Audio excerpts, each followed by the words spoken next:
The smell of burning jet fuel and expensive cologne. That is the first thing that hits you when a limousine rips itself apart at 60 miles an hour.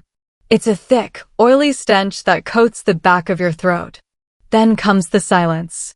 The kind of silence that feels heavy, like the desert is holding its breath, waiting to see if you are actually dead. I opened my eyes. The world was upside down.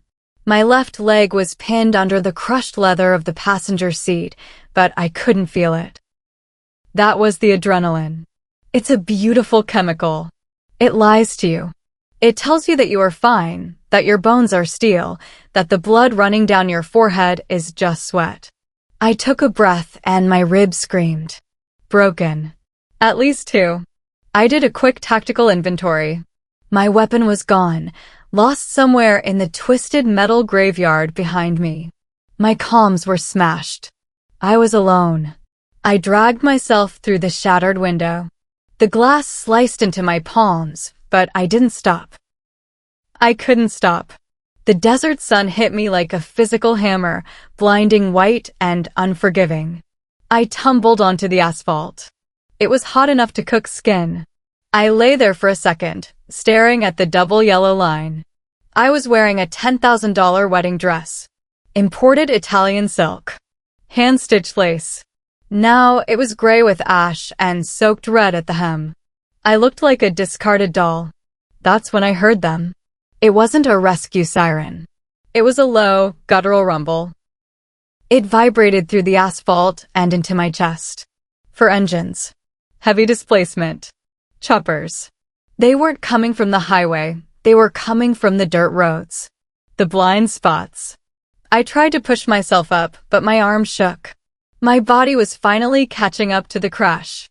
I looked up through the haze of heat and smoke. For silhouettes cut through the glare.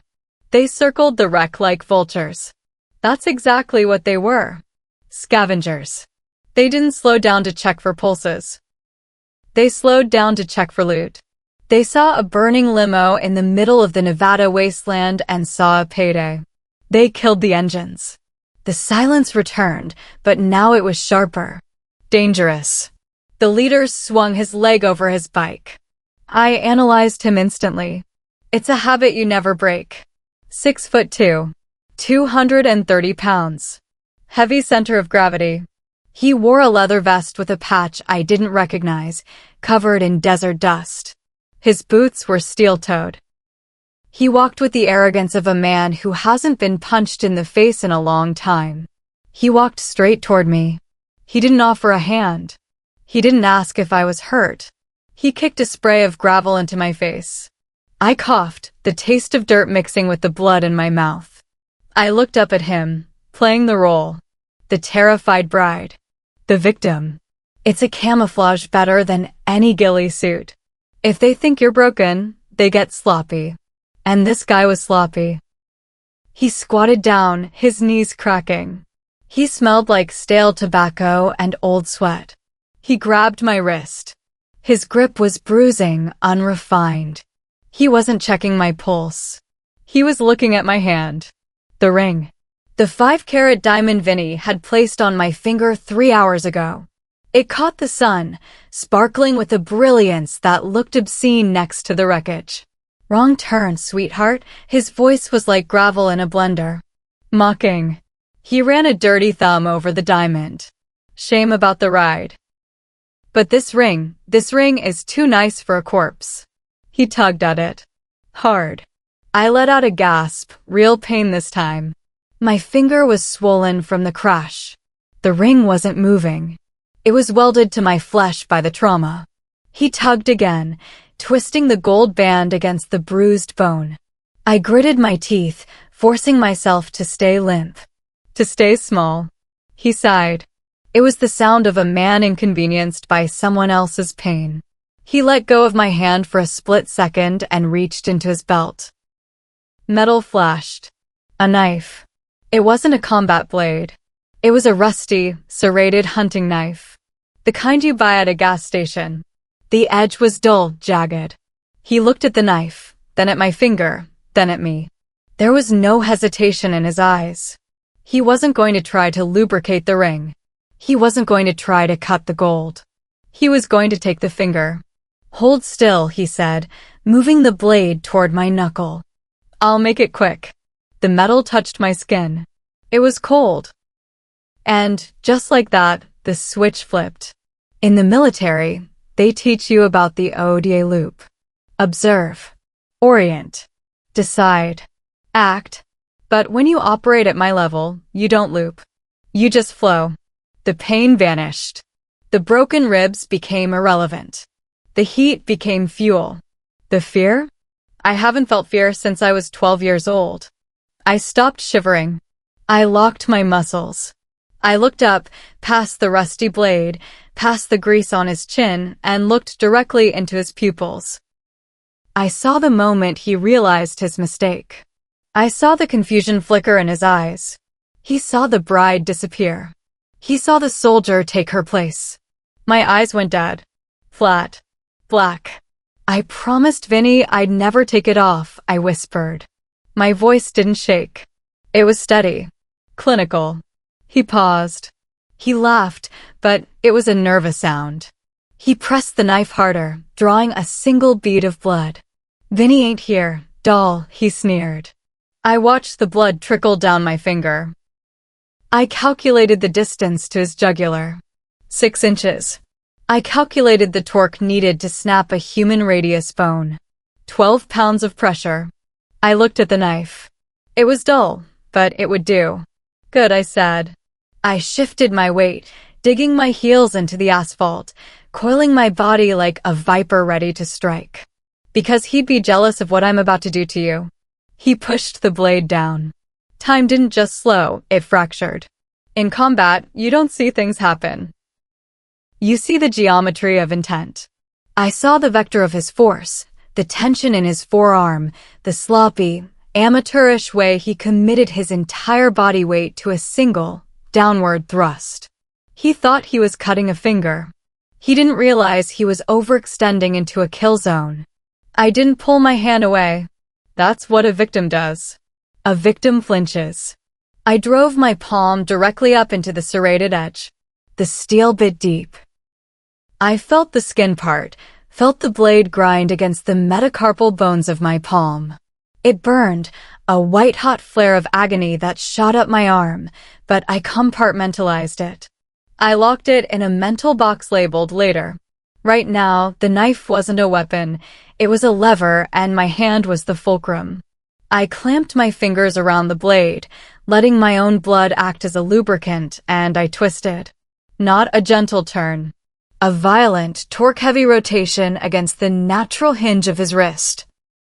There was a sound like a dry branch stepping on a landmine. A wet, sickening crunch. Brody's radius and ulna bones snapped clean.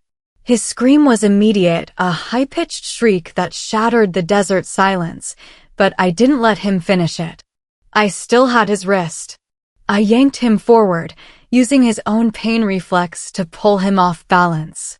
As he stumbled into me, I reversed the knife in his shattered grip. I didn't aim for the chest, armor, or a vest could stop that. I aimed for the thigh. The femoral artery. The quadriceps. The meat.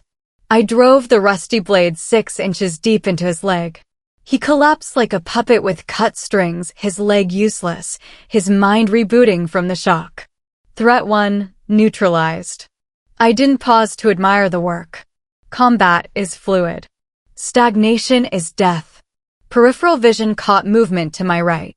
The second biker. He wasn't smart. He saw his leader go down and let anger override tactics. He revved his engine, popping the clutch, trying to use the bike as a battering ram to crush me against the burning limo. I grabbed Brody by his leather vest. He was 230 pounds of dead weight, screaming and bleeding, but adrenaline provides hysterical strength. I hauled him up and spun him around. I didn't dodge the bike. I fed Brody to it. The front tire slammed into Brody's ribs with the force of a sledgehammer. The impact sounded like a car crash in miniature. The physics were simple. Soft tissue absorbs kinetic energy, but it also destabilizes mass. The bike hit the body, the handlebars jerked violently to the left, and the rider lost control. The bike bucked, sliding sideways into the dirt, pinning the rider's leg under the exhaust pipe. The smell of searing denim and flesh joined the smell of jet fuel. Threat 2, neutralized. I was already moving. 2 down. 2 standing. The third biker was stationary, about 20 feet out. He was fumbling for something in his jacket. A gun. I had zero cover. I needed a projectile. I didn't look for one. I grabbed what my hand found. A jagged, twisted strip of the limousine's fender was lying on the asphalt, torn loose in the crash. It was hot, sharp, and aerodynamic enough if you knew how to throw. I spun, using the momentum of my hips to generate force. It wasn't a baseball pitch, it was a tomahawk throw. The metal shard whipped through the air, rotating end over end. I didn't aim for the rider. A moving head is a small target. I aimed for the machine. The metal struck the front spokes of his wheel with a deafening clang. It wedged instantly against the fork. When a front wheel locks up at 20 miles an hour, inertia takes over. The bike stopped dead. The rider didn't. He was catapulted over the handlebars in a perfect arc, flailing in the air before crashing face-first into the unforgiving asphalt. He skidded 6 feet, leaving a streak of red on the black road. He didn't get up. Threat 3, neutralized. Silence returned, heavier than before. I turned to the fourth man. The last one. He was 10 yards away, idling his engine. He had watched 3 of his friends get dismantled in less than 4 seconds by a woman in a wedding dress.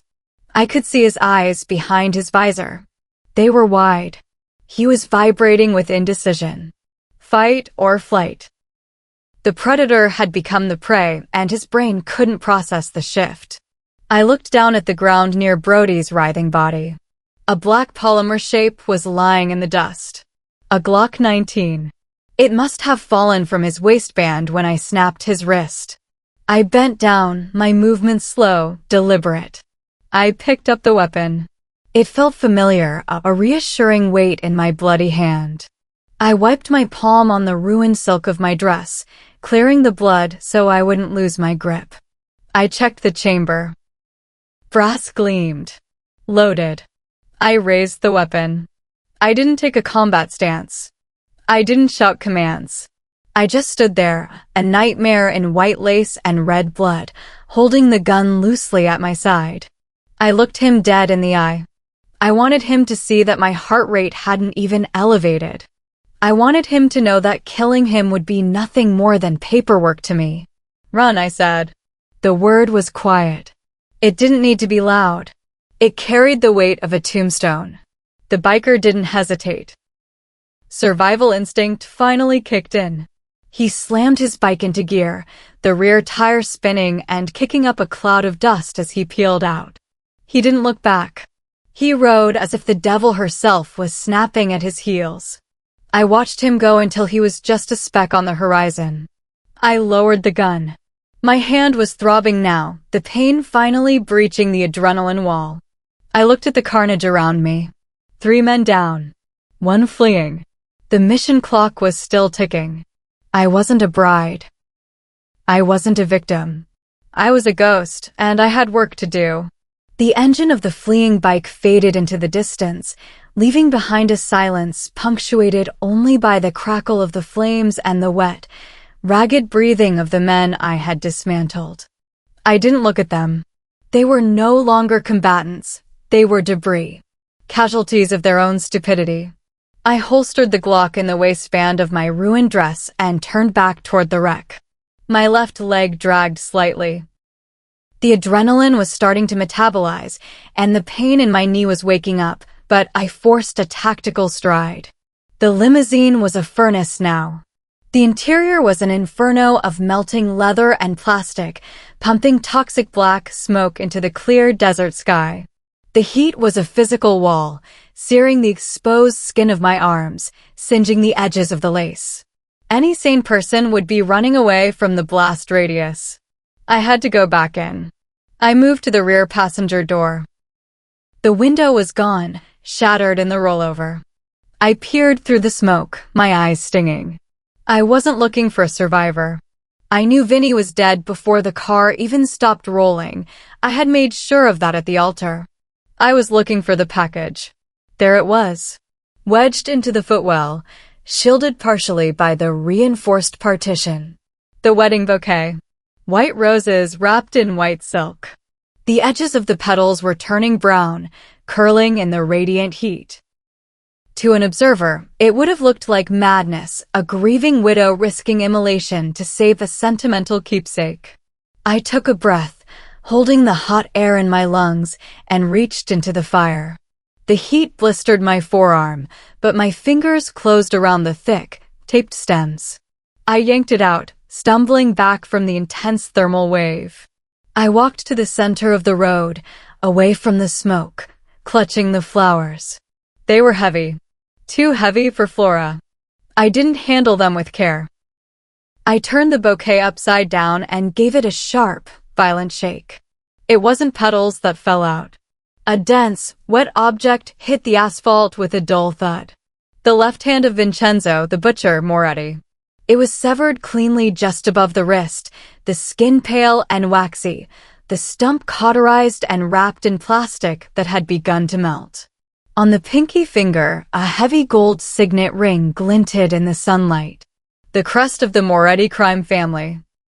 The biker had been willing to kill me for a diamond, completely unaware that the key to a billion-dollar empire was sitting in the back seat, wrapped in roses. He wanted a ring. He should have checked the groom. I stared at the hand. I felt nothing. No disgust, no horror. In my line of work, anatomy is just hardware. Sometimes you need a key card, sometimes you need a fingerprint. I moved to the trunk of the limo. It had popped open on impact, the latch shearing off. I shoved aside a burning piece of luggage and grabbed the handle of a black Pelican case. It was heavy, reinforced polymer, shielded against EMPs and blunt force trauma. I dragged it out onto the road, setting it down next to the severed hand. This was the variable, the bottleneck. Biometric security is designed to detect life. Capillary flow, electrical conductivity, heat.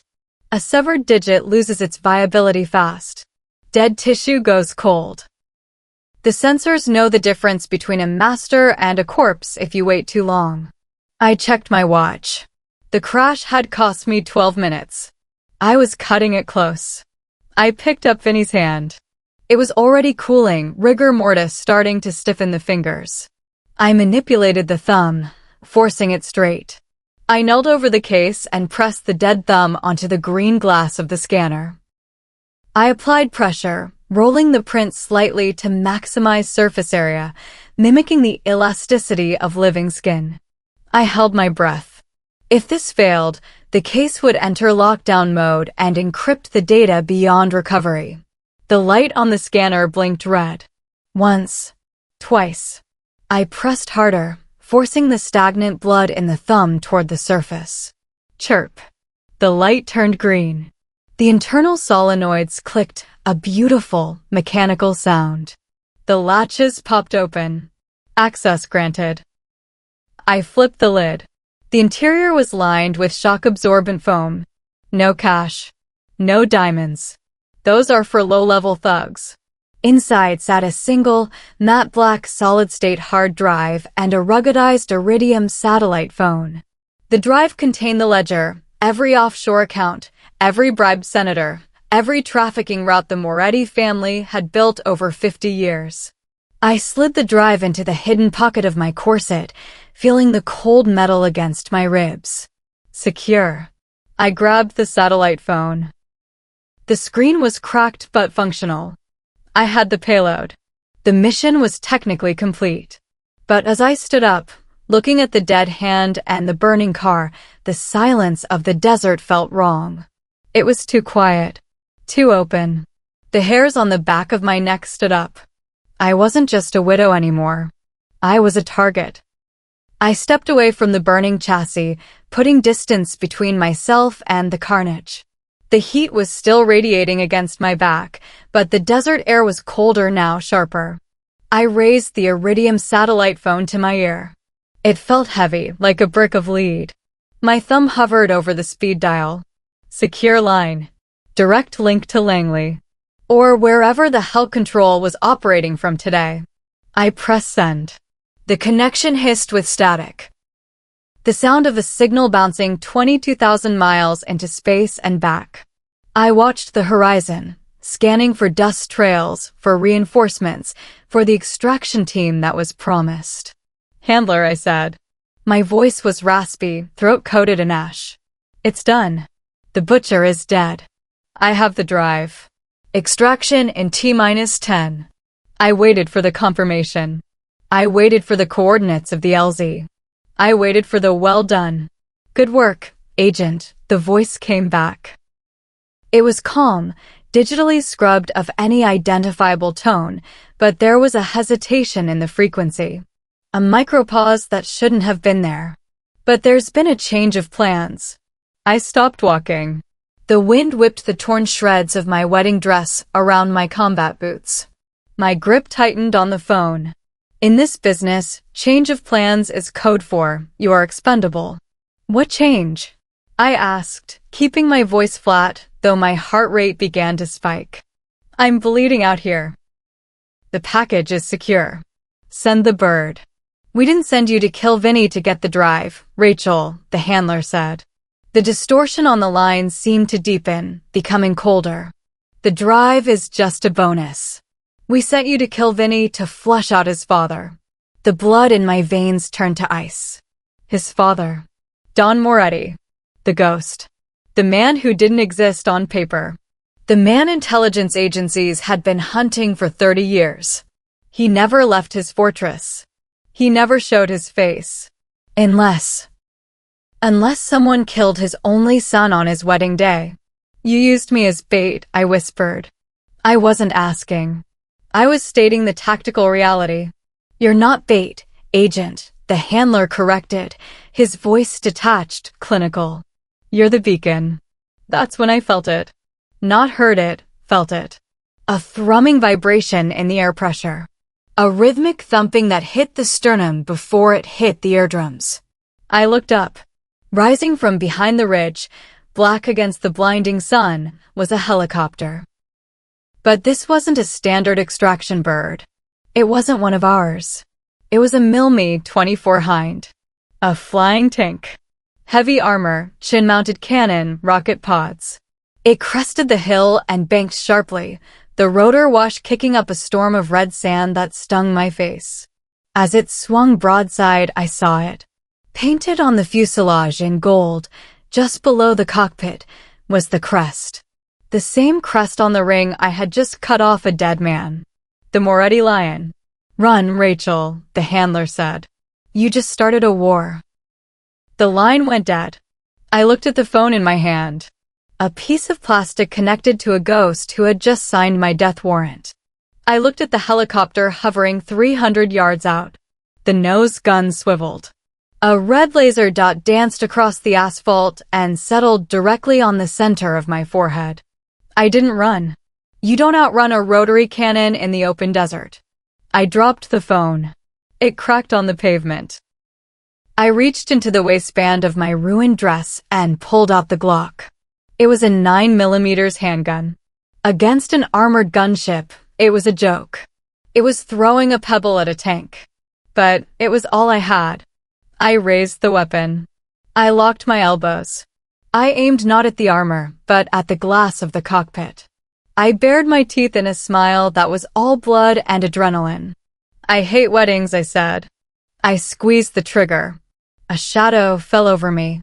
It wasn't the passing shade of a cloud. It was sudden, absolute, and terrifyingly cold. The silence I had just reclaimed from the desert was shattered in an instant. The air pressure dropped, slapping against my eardrums, followed immediately by the rhythmic, thumping heartbeat of a rotor system displacing air. Not a rescue bird. Rescue birds are light. They whine. This thing roared. It was the sound of heavy displacement, of armor plating and munitions. I looked toward the ridge. The heat haze shimmered and broke as the machine rose. It ascended like a prehistoric beast waking from a nap, kicking up a storm of red dust that stung my eyes and coated the blood on my face. It was a black military-grade gunship, a flying tank designed for one purpose, turning infantry into pink mist. It hovered there, 300 yards out, its nose dipped aggressively, the sun glinting off the canopy. And then I saw it. The detail that turned my blood into ice water. Painted on the fuselage, just below the pilot's armored glass, was a crest in gold leaf. A lion rampant holding a dagger. I looked down at the severed hand I was still gripping in my left hand. The signet ring on the dead finger flashed in the sunlight. It was the exact same crest. I wasn't looking at a random mercenary response team. I was looking at the family car. The father had come for his son. The satellite phone was still pressed to my ear, the plastic slippery with sweat. "Run, Rachel," the handler said. His voice was no longer distorted by distance. It was distorted by the finality of the betrayal. It was the voice of a man closing a file and walking away from a burning building. "You just started a war." The line went dead. The connection cut. I was a ghost. Burned. Disavowed. Alone in the Nevada wasteland with a corpse's hand and a pistol against a gunship. A tiny, crimson light danced across the asphalt at my feet. It moved with insect-like jittering, tracing a line up my torn dress over the bruises on my ribs until it settled directly between my eyes. A laser designator. The pilot was painting the target. He wasn't firing yet. He was waiting. Maybe for an order. Maybe just to let me know that I was already dead. I looked down at the severed hand in my grasp. The thumb was still wet with the gel from the biometric scanner. This was the prize. The ledger. The thing I had destroyed my life to get. It felt ridiculously heavy. Then I looked up at the helicopter. The Gatling gun under the nose began to spin, the barrels blurring as they spooled up to firing speed. I didn't run. You can't outrun a bullet. I dropped the phone. It cracked on the pavement. I raised the Glock. It was a defiant, suicidal gesture, like spitting at a hurricane. I bared my teeth in a smile that was all blood and adrenaline. I've got 1 bullet and 3 seconds left to live. I crawled through a burning limo for you. I snapped bones for you. I am standing here, bleeding out in the dirt, waiting for the end. Are you really just going to scroll away? Are you going to leave me here to die? Don't you dare look away. Not after what you just watched. If you want to see if I survive this hell, you better prove you have the stomach for it. Hit that subscribe button. Comment part 2 right now. Or don't. And let the story end with my blood on your hands. The choice is yours.